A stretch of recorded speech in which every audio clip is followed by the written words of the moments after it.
Hello everyone, welcome to my channel code story with Mike. तो आज अपने graphs के प्लेलिस्ट का वीडियो नंबर 76 करने जा रहे हैं। लीड कोड नंबर 3373 है और ये एक्चुअली में कल वाले POTD यानी कि लीड कोड नंबर 3372 का पार्ट 2 है। ठीक है, तो काफ़ी रिलेटेबल प्रॉब्लम है, तो इतना हार्ड नहीं लगेगा आपको। ओके, तो कल वाला वीडियो यानी कि लीड कोड 3372 ज़रूर से देख लेना, जो कि इसका पार्ट 1 था। ओके, मैंने उसका वीडियो का लिंक डिस्क्रिप्शन में डाल रखा है। आज का मोटिवेशन क्या है, इम्पॉर्टेंट है मोटिवेशन, ध्यान से सुनना। As you grow in life you will start realising that you are on your own. No one is going to come and work hard for you. If you want a good life, you have to step up and do it yourself. You are alone and the only warrior of your journey. Don't wait for anyone, just go for it. आपको अपनी life अच्छी करनी है, आपके अलावा वो कोई नहीं कर सकता। आपको हार्ड वर्क करना है, तभी आपको अपना गुड लाइफ मिलेगा। ओके, प्रॉब्लम देखते हैं क्या है। LeetCode number 3373, maximise the number of target nodes after connecting trees, part 2 है ये। ओके, देखते हैं। There exist 2 undirected trees with N and M nodes. Exactly कल वाले प्रॉब्लम की तरह है, जहाँ पर 2 ट्री दे रखा होगा, एक में N नोड्स है, एक में M नोड्स है, सबकी नंबरिंग कर रखी है 0 to N-1, 0 to M-1। You are given 2 2D integer arrays edges 1 and edges 2, जहाँ पर दोनों ट्री का एज के बारे में बता दिया गया है। ठीक है, node U is target to node V। अब यहाँ पर टारगेट को अलग तरीके से डिफाइन किया गया है, ध्यान देना। Node U is target to node V if the number of edges on the path from U to V is even. मतलब U से V में जो नंबर ऑफ एजेस हैं वो इवन है, तब U टारगेट कहलाएगा V का। Note that a node is always target to itself. ठीक है, एग्जैक्टली कल वाले प्रॉब्लम की तरह ही है। रिटर्न एन अरे of N integers answer where answer I is the maximum possible number of nodes that are target to node I of the first tree. If you had to connect one node from the first tree to the another node in the second tree. एकदम कल वाला ही problem है, बस ये वाला part change कर दिया गया है कि टारगेट नोड का मतलब क्या होता है ना। Okay, note that queries are independent from each other, that is for every query you will remove the added edge before proceeding to the next query, है ना। हर क्वेरी को आपको इंडिपेंडेंटली ट्रीट करना है ना। ओके, जैसे यहाँ पर देखते हैं, दे रखा है कि ये आपके 2 ट्री हैं, है ना। और ये क्या बोल रहा है, अगर I इज इक्वल टू 0 की बात करें, है ना, तो इसको बोल रहा है कि अगर नोड 0 से कनेक्ट कर दिया जाए तो टोटल 8 टारगेट नोड्स मिल सकते हैं। और वो 8 टारगेट नोड्स कौन कौन है वो मैं आपको बताता हूँ। जैसे मान लेते हैं ये खुद का तो टारगेट कहलाएगा ही, ठीक है, ये खुद का ही टारगेट है 0th नोड, है ना। तो पहला नोड ये हो गया। अब देखो ये ध्यान दो, ये जो है ये ऑड एज है, 0 से 1 जाने में ऑड एजेस है, एक ही एज है, मुझे इवन एज चाहिए। तो यहाँ से एक एज हो गया, ये दूसरा एज हो गया, तो ये इवन एज हो गया, है ना। इवन दूरी पर है 3 और 4 0 से। फिर इसके बाद 0 से आप जब इस 0 के पास गए तो एक एज हुआ, और दूसरा एज पे ये है, दूसरा एज पे ये भी है, और दूसरी दूरी पर ये भी है। तो ये तीनों इवन दूरी पर है, 1 2 ये तीनों नोड, है ना। उसके बाद 2 के बाद यहाँ 7 गया, तो ये तो ऑड दूरी पर होगा, क्योंकि देखो 1 2 और ये तीसरा एज हो गया, है ना। तो पहला एक एज, दूसरा एज, ये तीसरा एज हो गया, चौथा एज देखो ये है, और ये भी चौथा एज है ना। तो ये 5 और 6 भी जो है ना इवन दूरी पर है फ्रॉम दिस 0th नोड, है ना। इस 0 नोड का भी हम लोग आंसर निकाल रहे हैं, इसका आंसर निकाल रहे थे अभी हम लोग।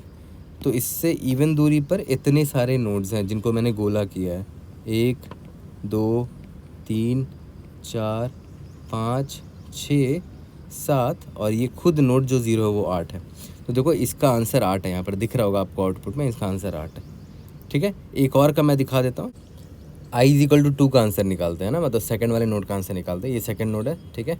तो इससे देखो एक एज के दूरी पर ये दोनों हैं, तो वो तो मतलब ऑड डिस्टेंस हो गया, इवन डिस्टेंस चाहिए। तो एक एज की दूरी पर ये 0 है, दूसरे एज की दूरी पर ये 1 है ना। तो इवन डिस्टेंस पर ये 1 वाला नोड है इस 2 से, ठीक है। मैं यहाँ से स्टार्ट कर रहा हूँ, और 2 को मान लेते हैं, प्रॉब्लम में दे रखा है कि 2 को 7 से कनेक्ट कर लो। यहाँ पर देखो 7 से कनेक्ट किया है, तो अगर 7 से कनेक्ट करोगे तो देखो 2 से आप ट्रावर्सल स्टार्ट कर रहे हो, तो कितने एजेस लग रहे हैं वो देखो। ये एक एज हो गया, ठीक है, 2 एज ये हो गया, दूसरा एज, मतलब ये इवन दूरी पर ये 2 वाला नोड है। ये फिर तीसरा एज हो गया, मतलब ये ऑड दूरी पर है, तो इसको तो कंसिडर नहीं करेंगे। चौथे एज पे ये भी है और ये भी है, तो ये दोनों कंसिडर होगा। पाँचवें एज पर ये है तो इसको कंसिडर नहीं करेंगे। छठा एज ये है और 6 दूरी पर ये है ना। 6 दूरी पर ये 5 और 6 मिल गया मुझे, ठीक है। तो देखते हैं कितने नोड मिल गए, 1 2 3 4 5 6 7, टोटल 7 मिल गए। देखो इसका आंसर 7 है ना। i=2 का आंसर 7 है। 7 टारगेट नोड्स हैं, ठीक है।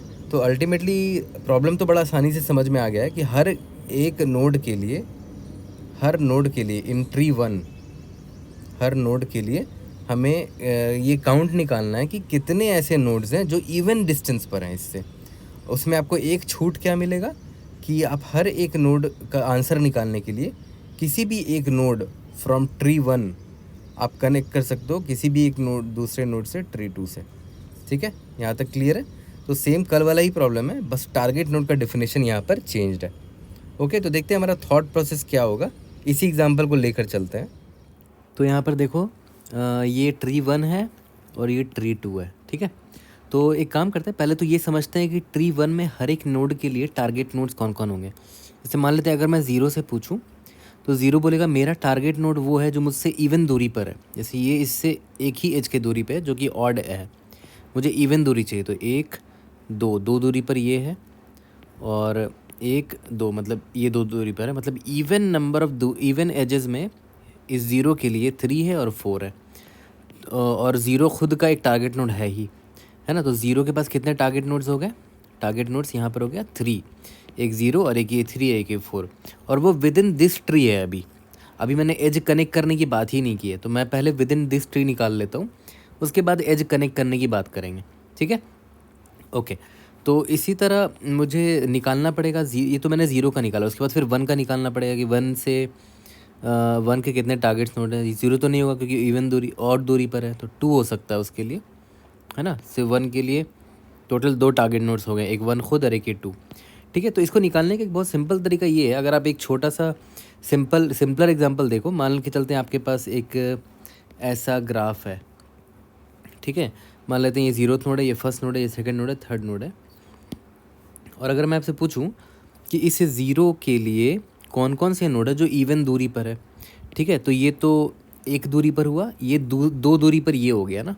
तो मैं कह सकता हूँ कि ये जो 2 है ना, ये 2 वाला नोड है, ये इस 0 के इवन डिस्टेंस पर है, ठीक है। मान के चलते आगे और भी नोड्स होते, 4 होता, ठीक है। तो ये ऑड दूरी पर था, ये इवन दूरी पर था, फिर ऑड आया, फिर इवन दूरी पर था। तो ये वाला 4th वाला नोड भी इवन दूरी पर होगा फ्रॉम दिस 0th नोड, है ना। तो आप इसको मतलब देखा है तो ऑल्टरनेट वाले जो नोड होते हैं वो, जैसे मान लेते मैं 0 का निकालना चाह रहा हूँ, तो 0 के ऑल्टरनेट वाला नोड, जैसे 0 के जस्ट बाद वाले को स्किप मार दो और उसके ऑल्टरनेट वाला नोड ये हो गया, है ना। तो इसको भी मार्क कर देते हैं, और इसके जस्ट ऑल्टरनेट वाला नोड कौन हो गया? ये 4 हो गया, है ना। तो इसका मतलब क्या हुआ? 0 से इवन दूरी पर 2 है और 2 के इवन दूरी 0 से इवन दूरी पर 4 है, ठीक है। तो मैं कह सकता हूँ 0 के लिए नंबर ऑफ़ टारगेट नोड्स कितना हो गए? टोटल 3 हो गए, एक 0 खुद और 2 और 4, है ना। या तो अब इसको ऐसे मार्क भी कर सकते हो कि भाई 0 को, अगर इसको मैं 0 से मार्क कर देता हूँ, इसको भी 0 से मार्क कर देता हूँ, इसको भी 0 से मार्क कर देता हूँ, मतलब ये इवन दूरी वाले लोग हैं, है ना। उसको मैंने 0 से मार्क कर दिया है, मतलब अगर वो 0 मार्क्ड है मतलब वो इवन डिस्टेंस पर है ना। जो 0 मार्क नहीं होंगे मतलब उसको मैं 1 मार्क कर दूंगा जो ऑड डिस्टेंस पर होंगे। जैसे इस 0 से ऑड डिस्टेंस पर ये हो गया और ऑड डिस्टेंस पर ये हो गया, क्योंकि देखो ये 1 दूरी पर है, 2 ये 3 दूरी पर है, तो दोनों ऑड है। तो ऑड वालों को मैंने 1 मार्क कर दिया और इवन वाले को 0 मार्क कर दिया, ठीक है। तो आप इसको देख के यहाँ से एक चीज़ बड़े आसानी से ऑब्जर्व कर सकते थे कि इस 0 से इवन दूरी पर वो लोग हैं जिसमें 0 मार्क्ड है। देखो ये 0 मार्क्ड है, ये भी 0 मार्क्ड है, ये भी 0 मार्क्ड है, ठीक है। तो टोटल 3 0 मार्क्ड एलिमेंट्स हैं। तो हमारे पास इसका मतलब क्या हुआ? 3 टारगेट नोड्स होंगे। पता है सिमिलरली अगर 0 से 2 इवन दूरी पर है तो वाइस वर्सा भी ट्रू है, मतलब 2 से भी 0 इवन दूरी पर ही होगा। तो मैं ये भी कह सकता हूँ कि अगर मैं 2 का टारगेट नोड्स निकालना चाहूँ कि 2 के कितने टारगेट नोड्स हैं, मतलब 2 के ऐसे कितने नोड्स हैं जो 2 से इवन दूरी पर होंगे। तो आपको याद होगा 0 से 2 इवन दूरी पर था, तो 2 से 0 भी इवन दूरी पर होगा, साफ साफ दिख रहा होगा आपको। ये 1 दूरी हुआ, ये 2 दूरी हुआ, मतलब इवन डिस्टेंस पर 0th नोड है ना। तो मैं कह सकता हूँ कि, और हाँ ये भी देखो ये 1 दूरी पर है और ये 2 दूरी पर है, मतलब 4 भी इस 2 के लिए टारगेट नोड हो गया। तो टोटल इसके लिए भी 3 टारगेट नोड हो गए, एक 2 खुद, एक 0 खुद, 0 और एक 4, है ना। तो मैं कह सकता हूँ इस 2 के लिए भी टोटल 3 टारगेट नोड्स होंगे, है ना। तो इसके लिए एक सिंपल सा ट्रिक पता है क्या है, अगर आप ध्यान दो, अगर मैं पूछूं कि तेरा टारगेट नोड कौन कौन है, तो ये बस आंख बंद करके इतना बोल देगा, जो जो नोड्स 0 मार्क्ड हैं वो मेरे टारगेट नोड्स होंगे। ये 0 मार्क्ड है, ये भी 0 मार्क्ड है, ये भी 0 मार्क्ड है। टोटल कितने 0 मार्क्ड है? 3। तो देखो आंसर 3 है। सेम सवाल इससे भी पूछ सकते हैं डायरेक्टली, तुम्हारा टारगेट नोड्स कितना है, तो ये भी वही बोलेगा, जो जो नोड 0 मार्क्ड है ना, जिनका मार्क एग्जैक्टली मेरी तरह है, मतलब मेरा मार्क क्या है 0, तो बाकी लोग भी जो 0 मार्क्ड है वो लोग इवन मेरे लिए टारगेट नोड्स होंगे। तो टोटल कितने हो गए? 1, 2 और ये 3, इसलिए इसका आंसर भी 3 था। तो इसका मतलब क्या हुआ कि अगर मैं इससे पूछूं भाई तेरा टारगेट नोड कौन कौन है ना, तो याद करो ये 1 मार्क्ड है, तो ये बोलेगा कि जो जो 1 मार्क्ड है मुझसे वो मेरे टारगेट नोड होगा। तो इससे 1 मार्क्ड कौन, देखो 1 मार्क्ड कौन है, 1 मार्क्ड एक मुझे ये दिख रहा है, तो मैं आंख बंद करके बोल सकता हूँ कि इसके total number of target nodes 2 होंगे, एक ये 1 खुद और एक ये 3। और आप अभी वेरीफाई भी करके देख सकते हो, मतलब इससे इवन दूरी पे कौन कौन से नोड्स है। देखो ये तो इससे 1 दूरी पर है, तो ये तो ऑड डिस्टेंस पर हो गया, तो ये तो डिस्कार्ड हो गया। इस 1 से ये भी 1 दूरी पर है, तो ये भी डिस्कार्ड हो गया। इस 1 से 2 दूरी पर ये 3 है, तो ये मतलब इवन डिस्टेंस पर है, तो ये टारगेट नोड हो सकता है।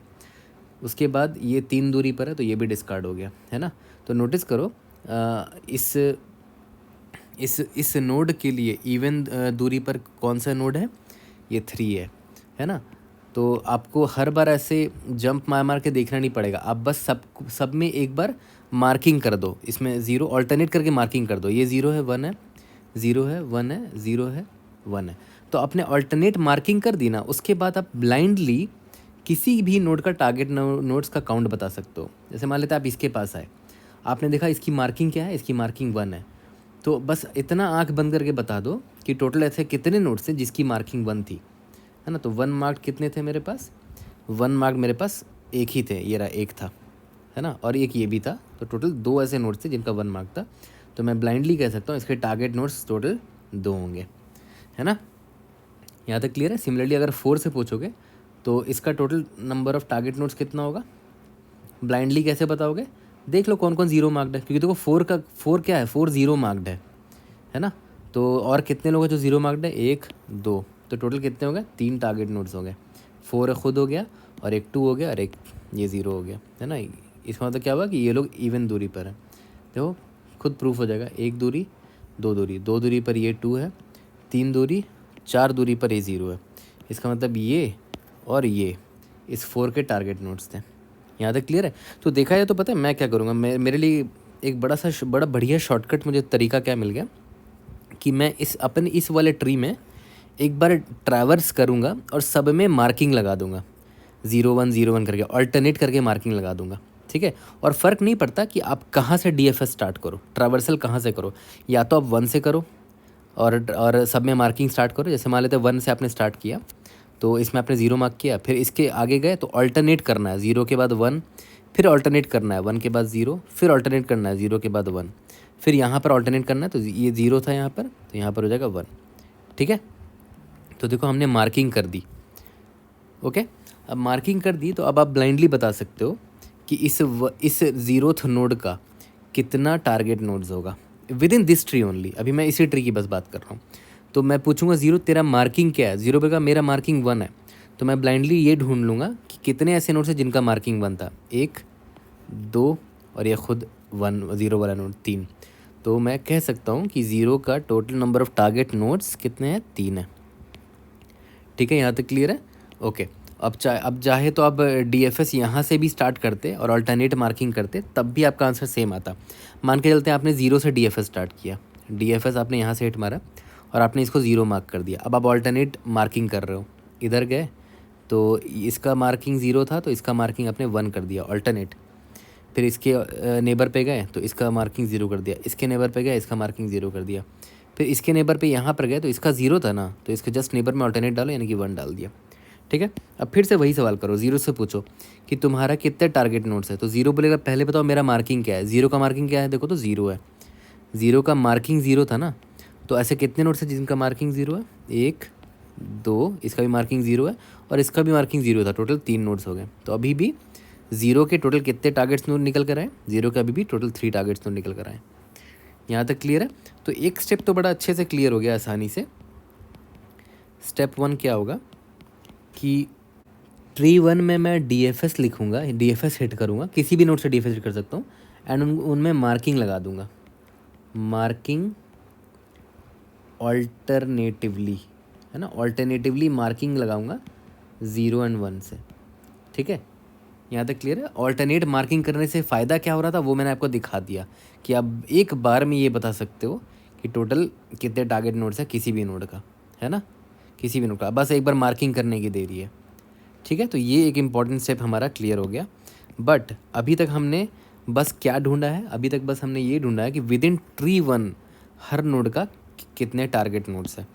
ठीक है, तो मैं यहाँ पर एक अरे बना भी देता हूँ कि अगर मुझे टारगेट नोड्स निकालने हुए, मान लेते हैं मेरा रिज़ल्ट है, तो 0 1 2 3 टोटल कितने नोड्स हैं? 1 2 3 4 5 हैं। तो 0 1 2 3 4, तो 0 के कितने टारगेट नोड्स निकल कर आए थे? याद है? 3 निकल कर आए थे, है ना।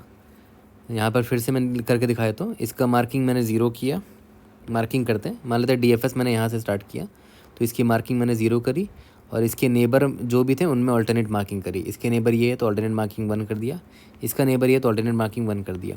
सिमिलरली यहाँ पर गए तो इसका ऑल्टरनेट मार्किंग 0 कर दिया, इसका ऑल्टरनेट मार्किंग 0 कर दिया। ठीक है, तो अब ये 0 से मैं पूछूंगा कि कितने इसके ऑल्टरनेट टारगेट नोड्स कितने हैं, तो मैं बस काउंट मेंटेन कर लूँगा कि count of 0 marked, total 0 marked वाले कितने नोड्स हैं? 3 नोड्स हैं। Similarly count of 1 marked, 1 marked वाले टोटल कितने नोड्स हैं? मुझे 2 1 मार्क्ड वाले नोड्स दिख रहे हैं, एक ये और एक ये, तो ये भी काउंट में मेंटेन करके रख लूँगा। ठीक है, अब मैं 0 से अगर अब मैं पूछूं कि तुम्हारा कितने टारगेट नोड्स हैं, तो मैं देखूंगा कि 0 का क्या मार्किंग हो रखा है ना। एक मार्क नाम का अरे बना लेंगे, मार्क ऑफ ट्री 1, ट्री 1 का नाम मैं A दे देता हूँ, ट्री 2 का नाम मैं B दे देता हूँ। तो मार्क ऑफ A मतलब ट्री 1 में जो मैंने मार्किंग की है वो भी मैं एक अरे में स्टोर करना पड़ेगा ना, 0 1 2 3 4। तो मैंने 0 में क्या मार्किंग करी थी? 0 करी थी। 1 में मार्किंग क्या करी थी? 1 करी थी। 2 में भी 1 मार्किंग करी थी। 3 में 0 मार्किंग करी थी। 4 में भी 0 मार्किंग करी थी। ठीक है, तो 0th नोड में मार्किंग क्या है? 0 है ना। तो मैं देख लूँगा कि 0 मार्क्ड और कितने नोड्स हैं, टोटल 3 नोड्स हैं। तो इसका मतलब क्या हुआ कि 0 का टोटल 3 टारगेट नोड्स है।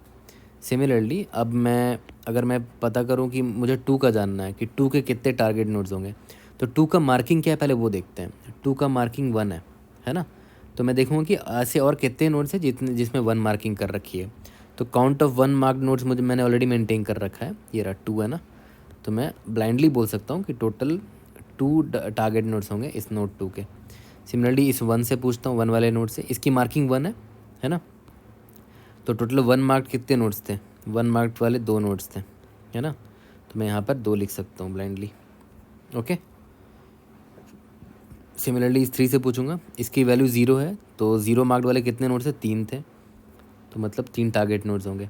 सिमिलरली इस 4 से पूछूंगा, इसका मार्किंग 0 हो रखा है, तो 0 मार्क्ड वाले टोटल 3 नोट्स थे, तो इसका भी यहाँ पर वैल्यू 3 होगा। ठीक है, तो ये अभी जो मैंने निकाला है वो विद इन ट्री 1 के टारगेट नोड्स का काउंट है, टारगेट नोड्स काउंट है फॉर ईच नोड, है ना। हर नोड के पास कितने टारगेट नोड्स हैं वो निकाल लिया, लेकिन विद इन ट्री 1 निकाला है अभी। तो देखो ट्री 1 में with in tree 1 her node का कितने टारगेट नोड्स है वो तो मैंने निकाल लिया था ना। ये रहा, मैंने काउंट लिख भी दिया है। इसके पास 3 टारगेट नोड है, इसके पास 2 टारगेट नोड है, इसके पास 2, इसके पास 3, इसके पास 3, और वो भी बहुत आसानी से हम निकाल पा रहे थे। बट अब बात आती है कि एज को कनेक्ट करने वाला भी टेंशन है यहाँ पर, है ना। तो एक काम करते हैं, ट्राई करते हैं। मान लेते हैं मुझे 0 का निकालना है, तो मुझे 0 का ये पता है ऑलरेडी कि 0 के पास 3 टारगेट नोड्स हैं विद इन ट्री 1 ओनली। तो अब लेकिन मुझे देखना है कि 0 को मैं किस नोड से कनेक्ट करूं इन ट्री 2, किससे कनेक्ट किया जाए सच दैट मुझे मैक्सिमम टारगेट नोड्स मिल सके इस 0 के लिए। तो एक एक करके ट्राई मारते हैं। मान के चलते हैं 0 को मैंने इस 0 से कनेक्ट कर दिया, तो एज का काउंट करते हैं। ठीक है, ये तो पहला एज हो गया, है ना। पहला एज हो गया, फिर इस आप ज़ीरो के पास आ गए, फिर यहाँ से आप दूसरे एज से इसके पास आ गए, है ना। तो इसका मतलब क्या हुआ कि ये एक इवन दूरी पर है, ज़ीरो से इवन दूरी पर है ये तीसरे एज पर है, तो ये ऑड है, इसको छोड़ दो। एक फिर ये भी इवन दूरी पर था ज़ीरो से, देखो 1 2 इवन दूरी पर है, तो इसको भी टिक मार देता हूँ कि ये भी काउंट में आएगा, ये भी टारगेट नोड बन जाएगा। फिर 1 फिर 2 दूरी पर ये भी है ना, तो ये भी टिक मार दिया मैंने। 3 दूरी पर ये है, 4 दूरी पर ये है, इसको टिक मार दिया मैंने, इवन दूरी पर है, ये भी 4 दूरी पर है, तो ये भी इसको भी टिक मार दिया। टोटल देखो तो कितने टारगेट नोड्स एक्स्ट्रा मिल गए मुझे, एक ये, एक दूसरा, तीसरा, चौथा, पाँचवा। इसका मतलब क्या हुआ कि अगर मैं ज़ीरोथ नोड को ट्री 1 में जो है उसको ट्री 2 के ज़ीरोथ नोड से जोड़ूंगा तो मुझे 5 एक्स्ट्रा टारगेट नोड मिलेंगे। टारगेट नोड मतलब क्या होता था कि इस ज़ीरो से, मतलब इस ज़ीरो का टारगेट नोड मतलब क्या होगा कि इस ज़ीरो से कितने ऐसे इवन दूरी पर नोड्स हैं, तो 5 एक्स्ट्रा मिल गए, ऑलरेडी 3 था, ठीक है। तो यहाँ पे मैं लिख देता हूँ कि ऑलरेडी मैंने कितना निकाल रखा था, 3 निकाल रखा था ज़ीरोथ नोड का, 1 का, 2 का, 3 का, 4 का निकाल रखा था ऑलरेडी, 2 2 3 3। लेकिन अभी कनेक्शन के बाद देखो ज़ीरोथ नोड को एक्स्ट्रा 5 मिल गया, है ना। तो टोटल देखो तो कितना हो गया, टोटल 8 हो गया ना, ठीक है, ओके। लेकिन हो सकता है मुझे और बेटर आंसर मिल जाए अगर मैं इस ज़ीरो को इस ज़ीरो से ना कनेक्ट करके इस वन से इससे मान लेते कनेक्ट कर देता, अगर देखते हैं और बेटर आंसर मिलता है कि नहीं। बट मैं लिख के रख लेता हूँ, देखो यहाँ पर मैं लिख के रख लिया हूँ कि अगर ज़ीरो से कनेक्ट किया जाए तो 5 नोड मिल पाएंगे, ठीक है, ओके। अब मैं देखना चाह रहा हूँ कि अगर मैं 2 से कनेक्ट करूँ, इस ज़ीरो को इससे कनेक्ट करूँ तो कितने टारगेट नोड्स मिल पाएंगे। तो ये एक एज हो गया, दूसरा एज ये हो गया, तो ये इवन दूरी पर हो गया, तो इसको मैं टिक मार देता हूँ कि ये एक टारगेट नोड हो जाएगा। दूसरे एज पर ये है, तो ये भी इवन दूरी पर है, तो इसको भी टिक मार देता हूँ। ये तीसरा वाला एज है, तो ये ऑड दूरी पर है, ये भी तीसरा एज है, ये भी ऑड दूरी पर है, इसको नहीं ले सकते। ये चौथा एज है, ये इवन दूरी पर हुआ। ये 5वां एज हुआ, ये 5वां दूरी पर हुआ, इसको नहीं कंसिडर करेंगे। तो टोटल कितने नोड्स आ गए एक्स्ट्रा देखते हैं। मैंने 2 से कनेक्ट किया था ना, तो ये आ गया, एक टिक मारा था हमने इसमें, एक हमने इस पर टिक मारा था, एक हमने इस पर टिक मारा था, तो 3 हमें एक्स्ट्रा नोड मिल पा रहे हैं, है ना। 3 टारगेट नोड्स और मिल पा रहे हैं अगर मैं इस ज़ीरो को 2 से कनेक्ट करता तो ऑब्वियस सी बात है मैं 2 से क्यों कनेक्ट करूँगा, मुझे बेटर आंसर मिल रहा है अभी तो, है ना। बट स्टिल मैं लिख के रख लेता हूँ कि अगर 2 से कनेक्ट करता तो मुझे कितने नोड्स मिल पा रहे थे, 3 नोड्स मिल पा रहे थे, टारगेट नोड्स, है ना। तो एक काम करता हूँ, मैंने यहाँ लिख देता हूँ, इधर ना लिख के अलग से लिख देता हूँ कि ज़ीरोथ नोड को अगर मैंने ज़ीरो से कनेक्ट किया था, ये ट्री 1 का है ना, और ये ट्री 2 के नोड्स हैं, तो मुझे कितना मिला था, 5 टारगेट नोड्स मिला था, है ना, ठीक है। और अगर मैंने 2 से कनेक्ट किया था तो मुझे कितना मिला था, 3 टारगेट नोड्स मिला था एक्स्ट्रा, है ना, ओके। अब ट्राई मारते हैं कि हो सकता है और बेटर आंसर मिल जाए। ऑब्वियस बात है, अभी तक तो बेटर मुझे यही दिख रहा है कि मैं ज़ीरो को ज़ीरो से ही कनेक्ट करूँ, इस ज़ीरो को इस ज़ीरो से ही कनेक्ट करूँ, क्योंकि 5 टारगेट नोड्स मिल रहे हैं। बट देख लेते हैं, इस ज़ीरो को मान लेते हैं इस 7 से कनेक्ट कर देते तो क्या होता, एक एज ये हो गया, दूसरा एज ये हो गया, तो इसको टिक मार देता हूँ। तीसरा एज, चौथा एज ये हो गया, चौथा एज ये हो गया, 4 दूरी पर ये भी है, ये 5वें दूरी पर है, 6 दूरी पर ये है, 6 दूरी पर ये है, तो कितने नोड्स मिल गए देखो तो, 1 2 3 4 5, फिर 5 नोड मिल पा रहे हैं मुझे, है ना, अगर 7 से कनेक्ट करेंगे तो, ठीक है। तो मैं लिख देता हूँ कि अगर मैं इस ज़ीरो को 7 से कनेक्ट करता तो मुझे 7 से कनेक्ट करता तो मुझे कितने, मुझे 5 टारगेट नोड्स मिल पा रहे हैं। तो सिमिलरली आप ज़ीरो को सबसे ट्राई करोगे, है ना, अगर आप ज़ीरो को इससे ट्राई करोगे, इस 3 वाले नोड से ट्राई करोगे तो आपको 3 टारगेट नोड्स मिलेंगे। तो मैंने ऑलरेडी कैलकुलेट करके लिख लिया है यहाँ पर कि इसी ज़ीरो को हर नोड से कनेक्ट करने पर क्या क्या टारगेट नोड मिल रहे हैं। ज़ीरो से कनेक्ट करने पे 5 मिल रहे थे, इससे कनेक्ट पर कुछ अलग मिल रहा है, हर किसी नोड से ट्राई करके हमने देख लिया। तो मैंने यहाँ पर लिख दिया है कि ट्री 1 का जो ज़ीरो नोड है उसको 0 से कनेक्ट करने पर 5 टारगेट नोड, 2 से कनेक्ट करने पर 3 टारगेट नोड, 7 से कनेक्ट पर 5, 3 से 3, 1 से 1, 4 से 5, 5 से 3, 6 से 3, ठीक है। तो ऑब्वियस बात है ज़ीरो को किससे कनेक्ट करना बेस्ट होगा, ज़ीरो वाले केस में ज़ीरो को ज़ीरो से कनेक्ट करना बेस्ट होगा कि अगर मैं इस ज़ीरो का आंसर निकालना चाह रहा हूँ तो इंटरनली इसके पास ऑलरेडी 3 टारगेट नोड्स थे और इससे कनेक्ट करने पर इसको 5 टारगेट नोड्स और मिल पा रहे हैं। तो ऑब्वियस सी बात है मैं बेस्ट चुनूंगा इसके लिए, तो यहाँ पर मैं मैक्सिमम चुना और 5 आंसर लिख दिया। ठीक है, ये तो मैंने ज़ीरो का खाली निकाला है अब तक, ये तो ज़ीरो का आंसर निकल गया। ठीक है, तो मैं लिख देता हूँ 3 + 5 हो गया इसका आंसर। अब मैं 1 का आंसर निकालना चाह रहा हूँ।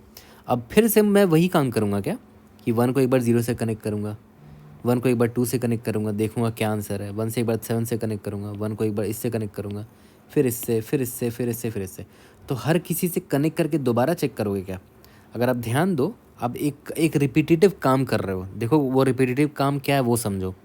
1 को अगर मैं 0 से कनेक्ट करूँ तो देखो ये पहला एज हो गया, दूसरा एज ये हुआ तो ये एक टारगेट नोड हो गया, तीसरा एज ये हुआ, चौथा एज ये, चौथा एज ये, ये भी इवन दूरी पर हो गया। तो टोटल देखो कितने मिल रहे हैं, 0 से कनेक्ट करने पर कितने मिल रहे हैं टोटल, एक ये भी इवन दूरी पर है।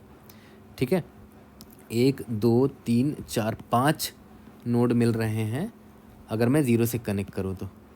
और ऑब्वियस बात है 5 ही नोड मिलेंगे, क्योंकि याद करो लास्ट टाइम जब मैं इसका आंसर निकाल रहा था 0 का, तो इसको जब मैंने इस 0 से कनेक्ट किया था तो तब भी तो वही बात हुई थी, एकदम सेम चीज़ हुई थी कि एक एज यहाँ पर है, उसके बाद बाकी एज आप कैलकुलेट करके देख रहे थे कौन कौन इवन दूरी पर है। सेम काम तो अभी भी कर रहे हो कि भाई आपने इस 2 को इस 0 से कनेक्ट करने का अगर डिसीजन लिया तो एक एज ये हो गया है ना, उसके बाद ये दूसरा एज हुआ, 2 दूरी पर हुआ, तो ये मेरा टारगेट नोड हुआ, ये भी मेरा टारगेट नोड हो गया क्योंकि वो भी इस नोड से देखो इवन दूरी पर है। इसके बाद एक फिर ये भी टारगेट नोड हो गया, ये दोनों भी टारगेट नोड हो गया क्योंकि वो इस 1 से इवन दूरी पर है। एक को मैं करके दिखाया था, देखो एक एज हुआ, 2 एज हुआ, ठीक है, तो ये 2 इवन दूरी पर हो गया।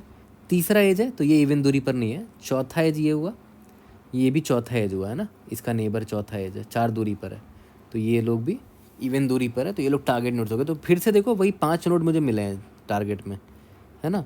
तो ऑब्वियस है ये चीज़ चेंज नहीं होगा, ये रिपीटेटिव काम है। तो बार बार मैं हर नोड के लिए क्यों कनेक्ट करके पूछूंगा बार बार।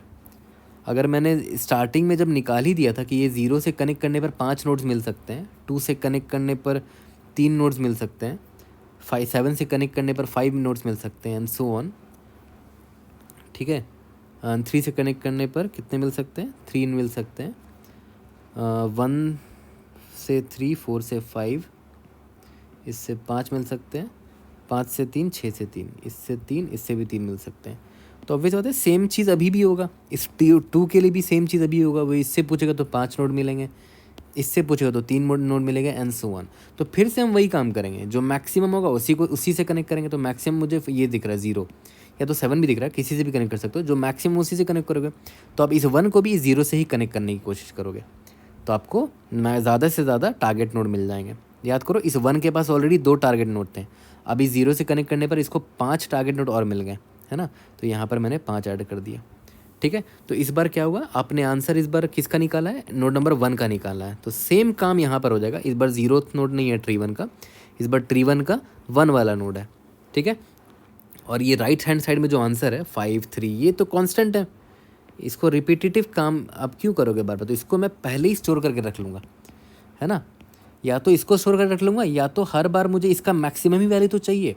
तो मैं क्या करूँगा, इस ट्री 2 में जो इनका जो टारगेट नोड्स का वैल्यू निकला है ना, उसका मैक्सिमम वैल्यू निकाल लूँगा और उसी को हर नोड के लिए आंसर में ऐड कर दूँगा। याद करो ट्री 2 से हमें मैक्सिमम वैल्यू मिल रहा था 0 से कनेक्ट करने पे।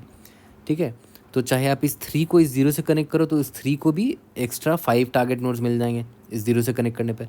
फिर इस 4th वाले नोड को भी इससे कनेक्ट करोगे तो एक्स्ट्रा 5 नोड्स इसको मिल जाएंगे टारगेट नोड्स कनेक्ट करने पे। ठीक है, तो हर यहाँ पर नोड को एक्स्ट्रा 5 टारगेट नोड्स मिल सकते हैं।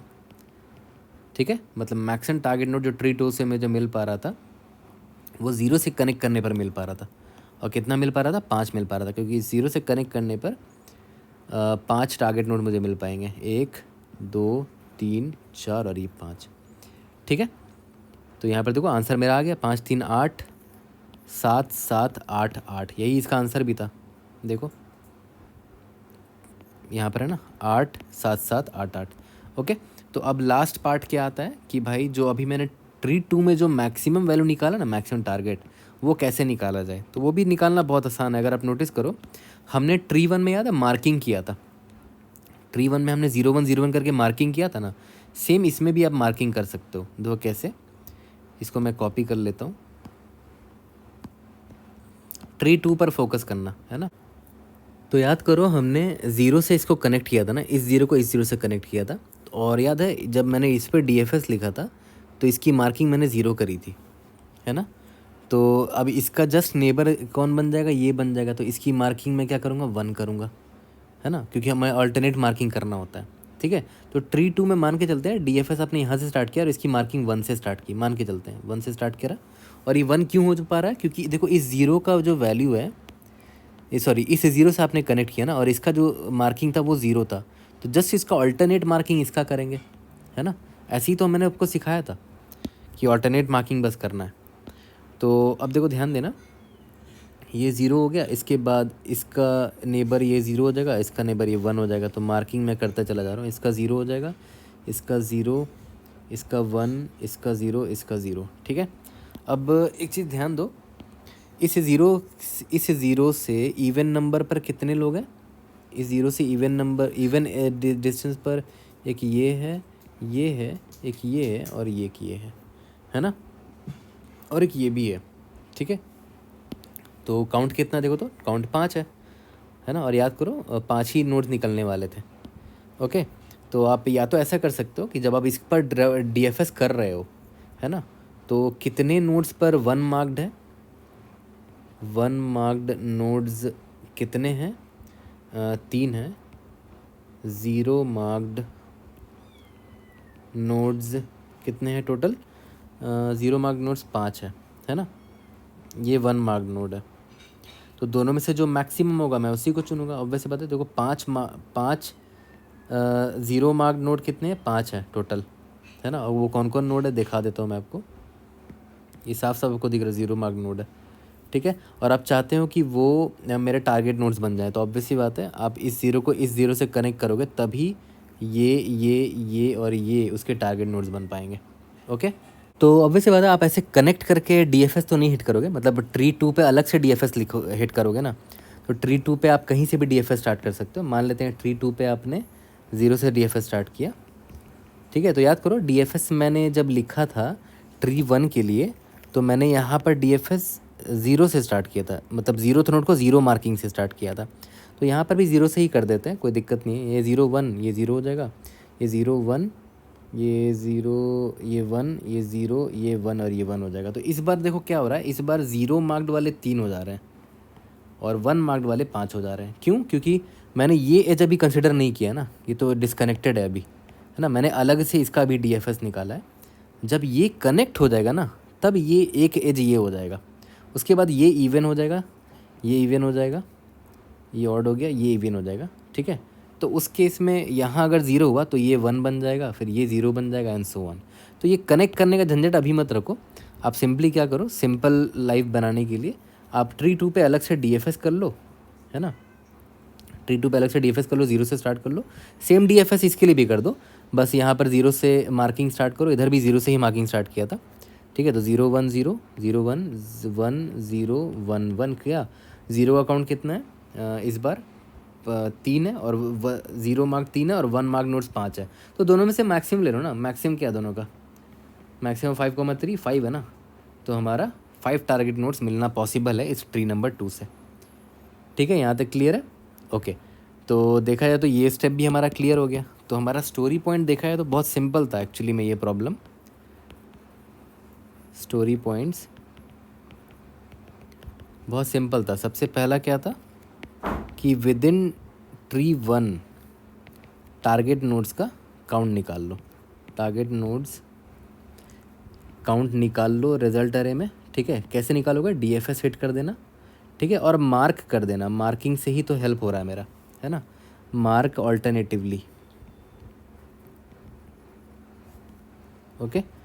और उसी दौरान आप 0 मार्क्ड नोट्स का काउंट निकाल लेना और 1 मार्क्ड नोट्स का काउंट निकाल लेना। ठीक है, सिमिलरली ट्री 2 में भी सेम DFS मारेंगे। ठीक है। और यहाँ पर हम क्या निकाल लेंगे, 0 मार्क्ड नोड्स कितने हैं और 1 मार्क्ड नोड्स कितने हैं, और दोनों का मैक्सिमम ले लेंगे। ठीक है, ये मैक्सिमम मुझे क्या बताएगा कि ट्री 2 मुझे मैक्सिमम कितने टारगेट नोड्स दे सकता है। ठीक है, और लास्ट में मैं क्या करूँगा, अपडेट ट्री 1 में जो ऑलरेडी टारगेट नोड्स था प्लस ट्री 2 में जो टारगेट नोड्स मुझे मैक्सिमम मिल पा रहा है, यानी कि जो मैक्सिमम वैल्यू वो ऐड करते चले जाओ। ठीक है, यहाँ तक क्लियर है।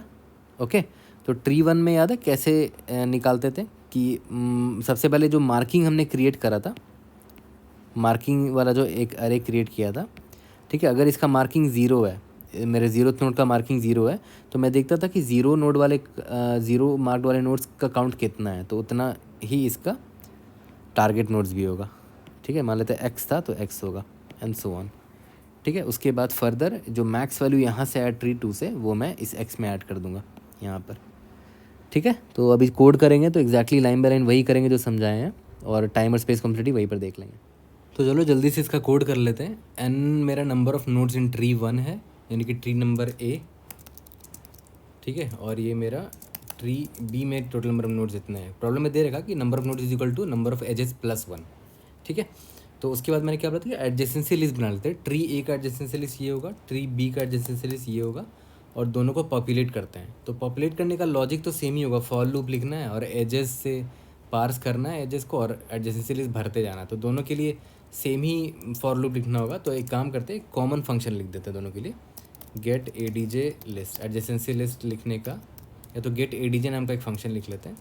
ठीक है, जो मेरा क्या लेगा, एजेस लेगा, इसमें एजेस 1 भेज देते हैं, गेट ए डी जे इसमें एजेस 2 भेज देते हैं। दोनों क्या करेगा, एडजेंसी लिस्ट मुझे बना के दे देगा। तो मैं इसको डिफ़ाइन कर लेता हूँ, अनऑर्डर्ड मैप रिटर्न करेगा।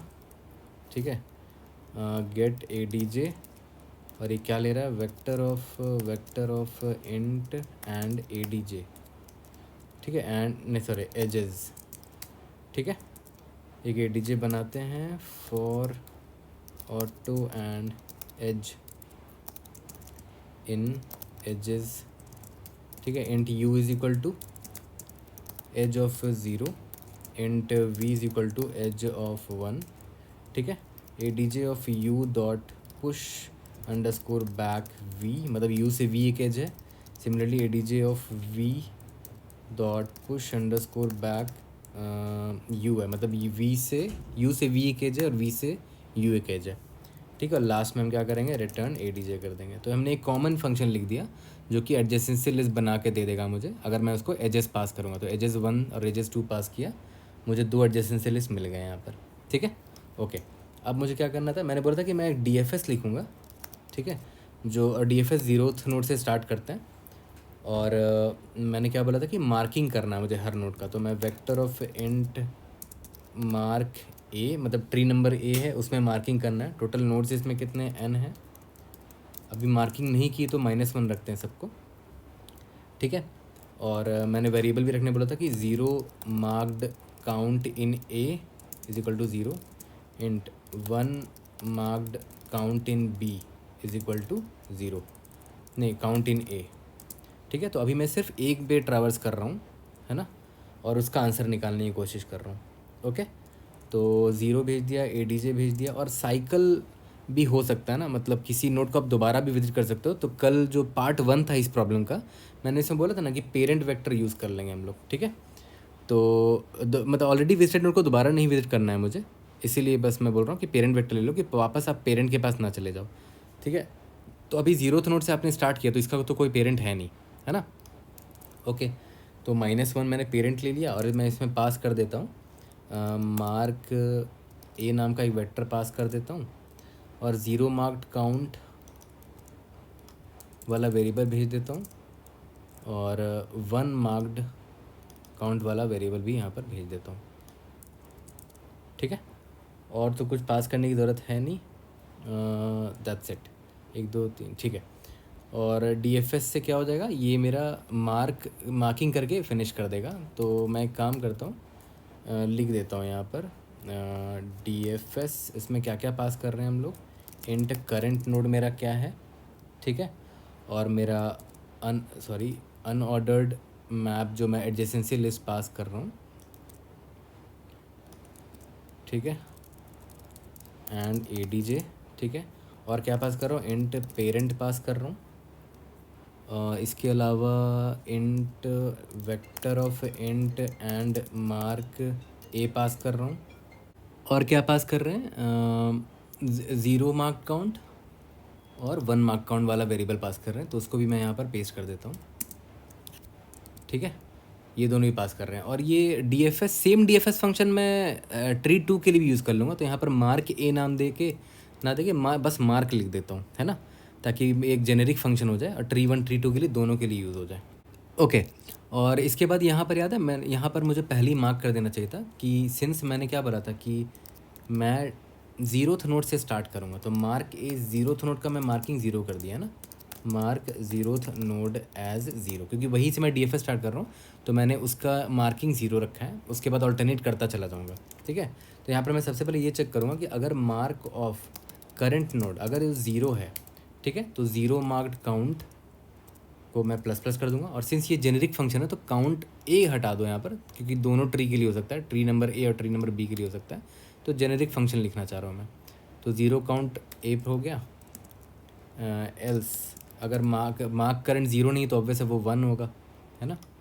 तो यहाँ पर मैं 1 मार्क्ड काउंट वाले वेरिएबल को प्लस प्लस कर दूँगा, ठीक है। यहाँ तक क्लियर है। इसके बाद क्या करना है, इसके नेबर में जाना है और ऑल्टरनेटिवली मार्क काउंट हमें वो करना है, अपडेट करते चले जाना है, ठीक है। For auto and NGBR in ADJ of current, है ना, करंट नोड के सारे नेबर के मैं पास में जा रहा हूँ। इफ़ बस चेक कर लेना कि जो नेबर है it must not be equal to parent, वापस आप पेरेंट के पास नहीं जाने चाहिए, ठीक है। अब देखो, अब पहले इसकी मार्किंग करते हैं नेबर की। नेबर की मार्किंग क्या होगी, अगर इसका जो पेरेंट मतलब करंट था, ऑब्वियस बात है इसका पेरेंट कौन है, ये करंट है। करंट से आप नेबर पे आए हो ना, तो करंट का वो क्या हो रखा है देखो, तो करंट का मार्किंग अगर 0 होगा, ठीक है, तो मैं इसको 1 मार्क करूँगा, और अगर नहीं हुआ तो 0 मार्क करूँगा, मतलब ऑल्टरनेट मार्किंग कर रहा हूँ, ठीक है। ऑल्टरनेट मार्किंग कर दिया, उसके बाद DFS हिट कर दो। वापस से आप NGBR में जा चुके हो, ADJ पास कर रहे हो, और क्या पास कर रहे हो, पेरेंट अब कौन बन जाएगा, इस NGBR का पेरेंट कौन है, ये कर है। मार्क भेज दिया आपने, और 0 मार्क काउंट, ठीक है, और 1 मार्क्ड काउंट, यहाँ पर इसको 1 लगा देता हूँ, ठीक है। ओके, तो हमने ये भी लिख दिया, दैट्स इट, हमारा DFS कंप्लीट हो गया। अब सेम DFS मैं उसके लिए भी यूज़ कर लूँगा, ट्री 2 के लिए यूज़ कर लूँगा, उसको भी सेम चीज़ें पास कर दूँगा। तो मैं क्या करता हूँ, कॉपी कर लेता हूँ इन चीज़ों को, बस A की जगह B कर दूँगा, ठीक है। अब ये ट्री नंबर B के लिए मार्क ऑफ B, ये mark of B, 0 marked count in B, 1 mark count in B, ये DFS किया, यहाँ पर मार्क B पास करो, सिमिलरली 0 मार्क काउंट B पास करो, यहाँ पर ही B पास करो, ठीक है। यहाँ तक क्लियर है, ओके। अब मैंने आपको क्या बताया था कि सबसे पहले तो हम मैक्सिमम वैल्यू निकाल लेंगे, इंट मैक्स फ्रॉम ट्री 2, याद है मैंने क्या बोला था, मैक्सिमम ऑफ 0 मार्क काउंट जो था B का और 1 मार्क काउंट जो था B का, दोनों का मैक्सिमम निकाल लो, ठीक है। इसका मतलब क्या हुआ कि ट्री 2 से मुझे इतने टारगेट नोड्स मिल सकते हैं, ये मैंने आपको पहले ही बताया था। अब इसके बाद रिजल्ट बनाना बहुत आसान है, vector event result, total n nodes दें, ठीक है, for int I is equal to 0, I is less than n, I plus plus. अब देखो ध्यान देना, मैंने क्या बोला था, सबसे पहले तो मार्किंग निकालते हैं। इंट मार्किंग क्या है, मार्क ए ट्री 1 में जो 0th नोड है, ith नोड है, उसका मार्किंग क्या है वो मैंने निकाल लिया। If marking is equal to 0 है, ठीक है, तो ट्री 1 में 0 मार्क काउंट कितने थे, इतने थे, ठीक है। तो रिजल्ट ऑफ I में इतने होंगे, प्लस जो मैक्सिमम है ये तो सब में ऐड करेंगे हम लोग, क्योंकि ट्री 2 से हमें मैक्सिमम इतना मिल सकता है। अगर ऐसा नहीं है एल्स में क्या करेंगे, फिर result of I will be equal to, तो 1 मार्क्ड काउंट A करेंगे, प्लस मैक्स फ्रॉम ट्री 2 तो मिल ही रहा है हमें, ठीक है। और लास्ट में बस हमें क्या करना है, रिटर्न रिजल्ट कर देना है। ठीक है। और यहाँ पर इतना इफ़ एल्स अगर आपको नहीं करना था तो आप यहाँ पर डायरेक्टली वन लाइन में भी इसको लिख सकते थे। देखो ऐसे वन लाइन में कैसे लिखोगे इसको हटा दो। Result of I will be equal to, check कर लो कि करंट नोड आई जो है उसकी वैल्यू अगर ज़ीरो है, ठीक है, तो ट्री वन में ज़ीरो मार्क्ड काउंट जितने नोड्स थे उतने इवन वाले दूरी पर होंगे इससे। अगर मार्क्ड आई की वैल्यू वन है तो ट्री वन में वन मार्क्ड वाले को काउंट यहाँ पर दे दो, ठीक है। यहाँ तक क्लियर है। और plus max from tree two तो सब में ऐड होगा। तो चलो एक बार रन करके देखते हैं। कहीं कहीं पर तो सिली मिस्टेक मैंने किया, यहाँ पर वॉइड रिटर्न टाइप नहीं लिखा है मैंने, ठीक है।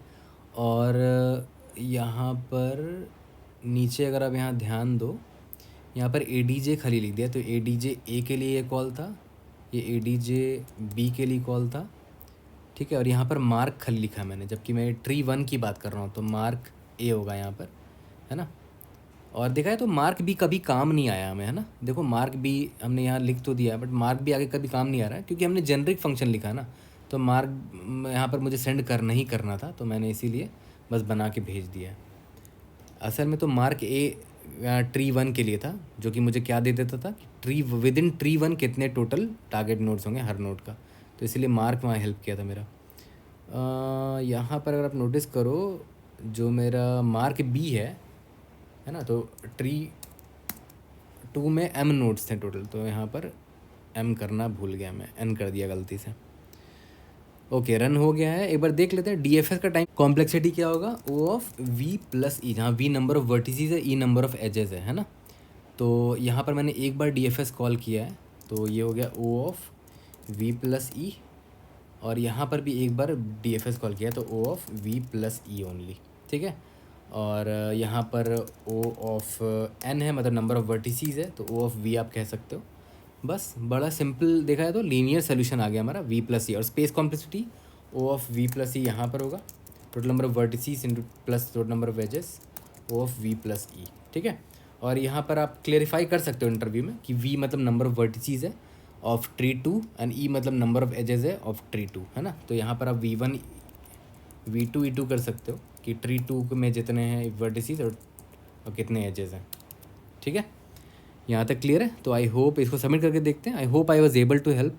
डिटेल्ड वीडियो थी क्योंकि हमें हर एक चीज़ को बारीक से समझना था, स्क्रैच से समझना था।